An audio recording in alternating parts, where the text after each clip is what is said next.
Today we're going to explain people's views on what a good American citizen should act like.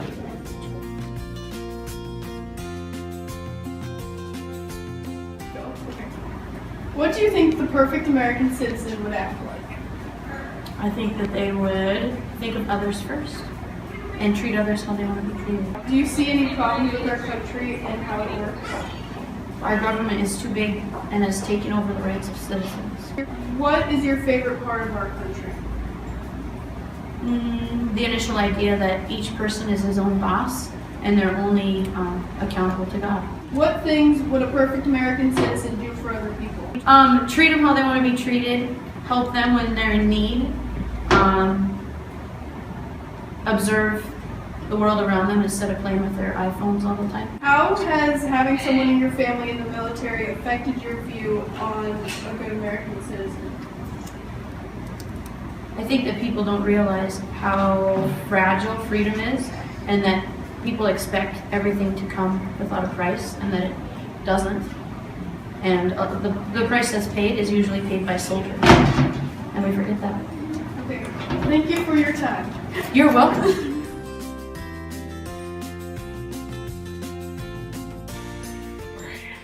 Pastor Fisk, what do you think the perfect American citizen would act like? That's a very challenging question. Because what do you mean by perfect? A citizen who is believes that the Constitution and the Bill of Rights is a good thing to uphold, or do you mean somebody who just is good with charity and wants to help their neighbor? I think that's two different questions. He brings an intriguing point to this. Being a hunter, I've never thought this far. But I would say that the ideal American citizen would have both of those things. They would respect their country's laws and the liberties that we have, while at the same time recognizing that there maybe is sometimes truth that goes beyond that liberty. So the freedom of speech allows you to say things I don't like, but then the ideal citizen is going to let you do that and serve you anyway, right? Try to look for good, not result to violence as a way to satisfy disagreements with their neighbor and whatnot. Good. It's complicated. You're talking to somebody who loves the Constitution, and I love our liberties, but part of what I love about it is it lets me be a Christian, and part of that liberty is that other people don't have to be that. And yet my Christianity has truth in it that's so extensive, I think everyone should know about it, but neither do I think you can legislate that or make people, force people to believe that. And do you see a problem with this country and how it works? Yeah, people. Sin, but this I'm getting religious. Mankind is inherently selfish. We're selfish people, and so we take power and we mess with it. I think that the way the Constitution set things up, it was trying to like in a bowling lane for kids, they have like the gutters, right? Mm-hmm. They were trying to set up some gutter protectors to keep our selfishness from going crazy, and I think they were doing about the best job that they could in conceiving that, because as selfish people, we break everything for ourselves eventually. So right now, do I think that the current powers that be are respecting those gutters? No. Yeah. But you have the problem of, the question, what's an ideal citizen? For most Americans today, I don't think an ideal citizen is someone who fears God, who believes that there's a right and a wrong that exists in the world, and so ought to try to serve their neighbor even if they disagree with their neighbor. The average citizen today is just more concerned with getting what I can when I can, right? Why do you want to go to college? To get a good job. Why? So I can have money. Why? For me? Well, no government's going to work if that's what everyone thinks. So. Sure. Well, thank you for your time. Yeah.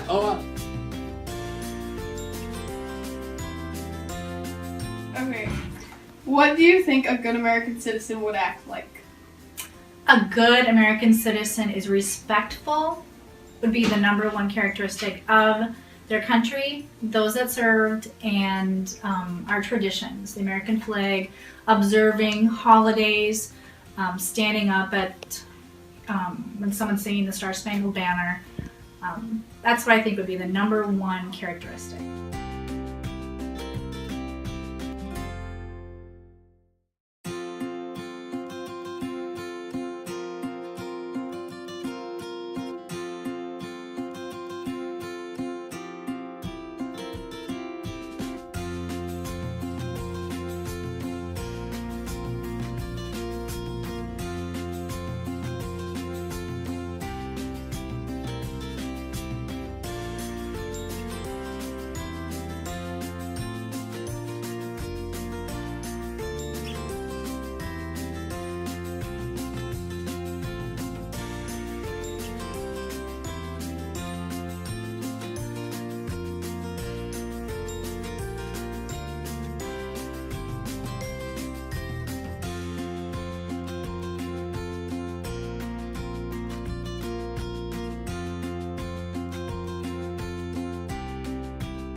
pretty much says the freedom to voice your opinion without getting arrested.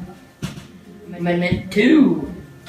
The right for the people to keep and bear arms as well as to maintain the military. Amendment 3. Protections from quartering of troops. So it says troops can't come in your house and sit down and say I'm staying. Fourth Amendment. Protection from unreasonable search and seizure. Amendment 5. Due process, double jeopardy, self-incrimination, private property. Amendment 6, we learn that your rights are not taken away when you are arrested. They're still there, still waiting for to be used. But when you're proven guilty, they can be taken away. In Amendment 7, we learn that you do have the right to a trial by jury. This is basically saying you can't get arrested until you've been shown up in front of a jury. In Amendment 8, this amendment is telling us that you cannot have an excessive bail or cruel punishment. Like, so let's say you steal a cookie. You can't just have $10 million fine on you just because. In Amendment 9, this is saying we have the rights to the rights that are not even listed in the Constitution. A little confusing, but that's the way it is. 10 is basically saying any rights not given to us by the Constitution or the federal government are given by the states and by the people. Greatest country out there. Got great rights, got great people. Freedom. Freedom, that's a good thing right there. Good night, America.